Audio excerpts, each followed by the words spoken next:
O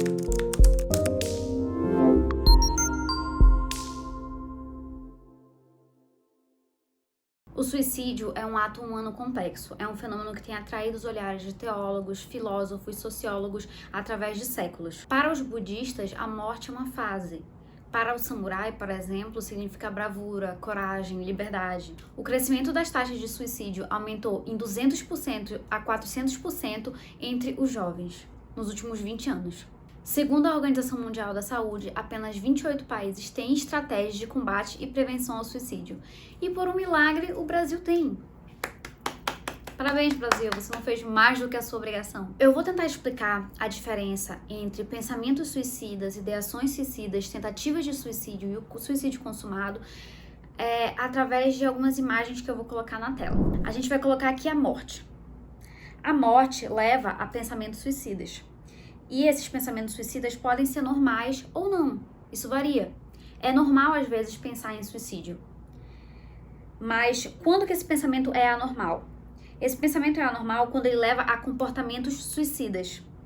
E dentro desses comportamentos suicidas, nós temos a ideação suicida, a tentativa de suicídio e o suicídio consumado. Ter pensamentos suicidas uma vez ou outra não é algo anormal, ele faz parte do nosso desenvolvimento. Desde a infância, passando pela adolescência, até a vida adulta, na nossa construção da identidade, é normal ter, às vezes, pensamentos suicidas. Porque ao longo da vida a gente vai lidando com problemas existenciais, então é normal ter esse tipo de questionamento em algum ponto. Puxando para uma visão mais fenomenológica existencial, a gente vai compreender a vida, a morte, o significado da nossa existência, entre outras coisas. Pensamentos suicidas se tornam anormais quando a realização deles parece ser o único caminho possível. Quando ela parece ser a única solução do problema, a única saída. A partir desse momento, quando a ideação suicida é muito grande, ela é vista como uma única saída, como uma solução, a gente aumenta o risco da tentativa de suicídio e do suicídio consumado. Então, recapitulando, pensamentos suicidas são normais até certo ponto, porque fazem parte do nosso questionamento como ser humano. Eles se tornam anormais quando eles levam a comportamentos suicidas. Os comportamentos suicidas variam entre a ideação suicida, a tentativa de suicídio e o suicídio consumado. A ideação de suicídio é a pensar no suicídio como a única solução possível. A tentativa de suicídio, como já diz no nome, é realmente atentar contra a própria vida, por diversos meios que possam levar a essa finalidade. E o suicídio consumado é realmente a morte voluntária. Mas a gente pode identificar, tem como identificar que a pessoa está passando por essa situação, que a pessoa está tendo ideações suicidas? Tem. E aqui a gente vai listar algumas das possibilidades que podem identificar, sim, que a pessoa está passando por essa situação. Visão de falta de alternativa, ou seja, a pessoa não vê saída do problema, ela não vê uma solução, ela se encontra num beco realmente sem saída, a única solução para ela é a morte. Desesperança e falta de sentido na vida. No caso da pessoa que pensa em cometer suicídio, que tem essa ideação suicida, esse pensamento ele é muito mais recorrente. É como se esse pensamento não tivesse uma resposta, como se não houvesse mais razão para ele existir.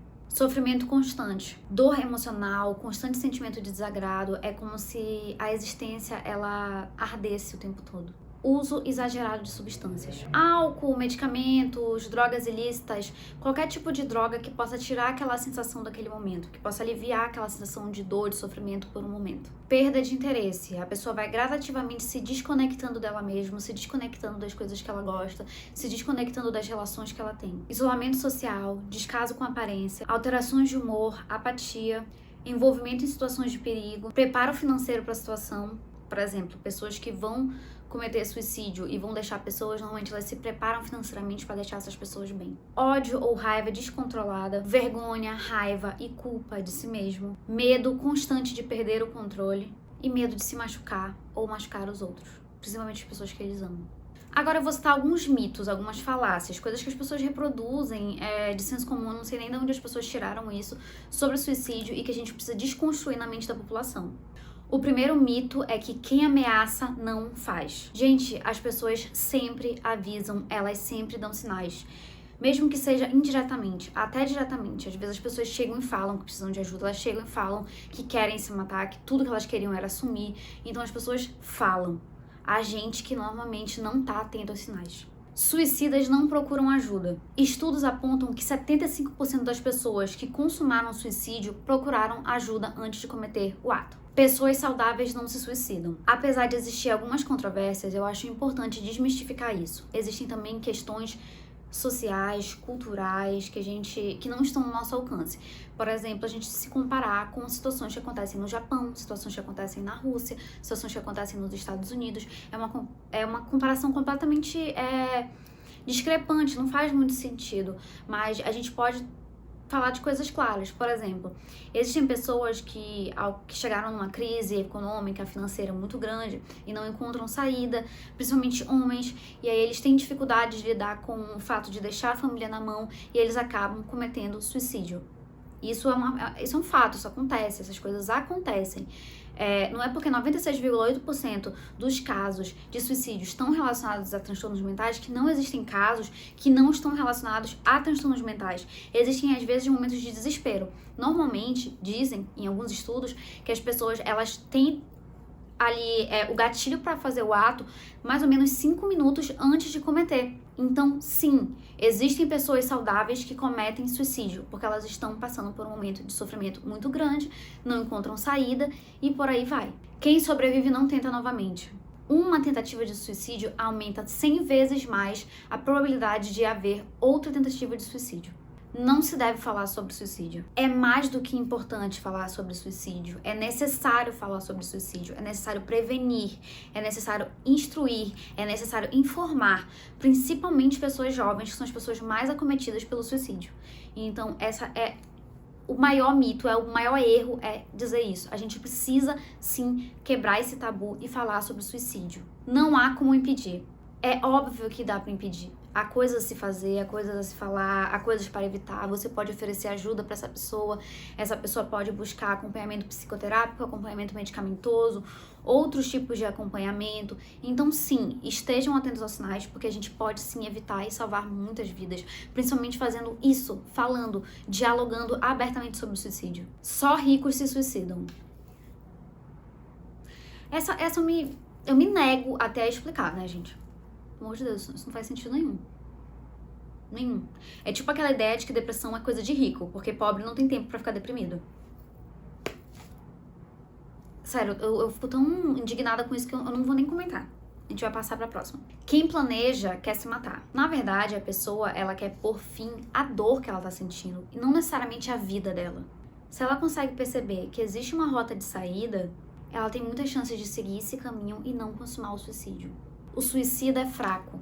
Percebe-se uma tendência das pessoas que cometem suicídio a lidarem com as situações da vida de uma forma muito rígida e são extremistas com as escolhas da vida. Agora eu vou citar alguns fatores de risco. Tentativa anterior, transtorno mental, abuso de substâncias, ter entre 15 e 29 anos ou mais de 75, histórico familiar, homens cometem mais suicídio do que mulheres, falta de vínculo, doenças terminais, desemprego, declínio social, ser solteiro ou recém-divorciado e estresse continuado. Algumas das motivações podem ser culpa ou impotência, raiva e desejo de transformação. A culpa ou impotência é diante de algo que a pessoa considera como problemático, errado ou monstruoso na vida dela. Como se o suicídio ele fosse apagar a chama daquele problema, do que ela sente, do que ela pensa e do que ela tá vivendo. Quanto à raiva, o suicídio ele normalmente é o extermínio daquela situação, daquela força, daquela pessoa ou daquela coisa dentro de si. Como se a pessoa estivesse destruindo aquele sentimento sobre algo ou sobre alguém. Só que ao mesmo tempo,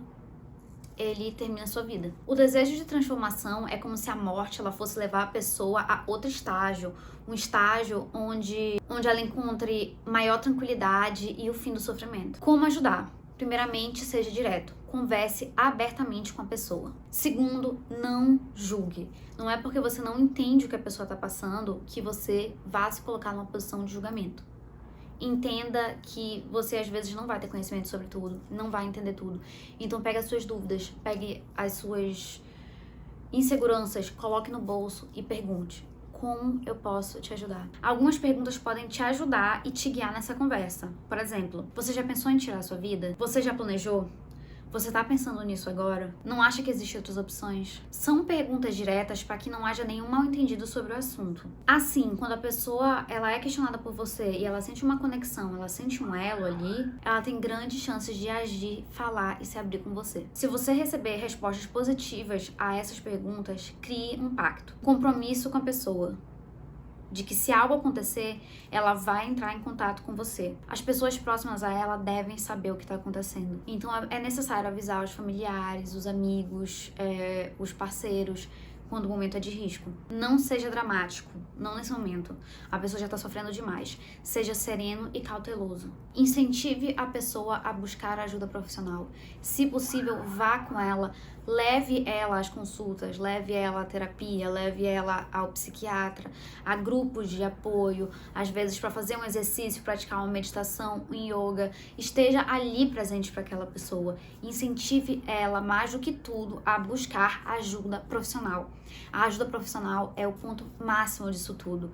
Ela é muito necessária, ela é tão necessária que eu não consigo nem colocar em palavras. A ajuda profissional é o ponto principal. Como no vídeo anterior, eu vou colocar aqui na descrição o site da CVV, o site do Setembro Amarelo. Eu vou colocar os contatos de alguns psicólogos que estão fazendo atendimento social e das clínicas e escolas da cidade de Manaus. Mais uma vez, eu espero que esse vídeo tenha ajudado de alguma forma e eu quero dizer que estamos todos juntos nessa. E que você vai fazer muita falta. Nós sentiríamos muito a sua falta. E para as pessoas que não estão aqui, nós sentimos a sua falta. Obrigada.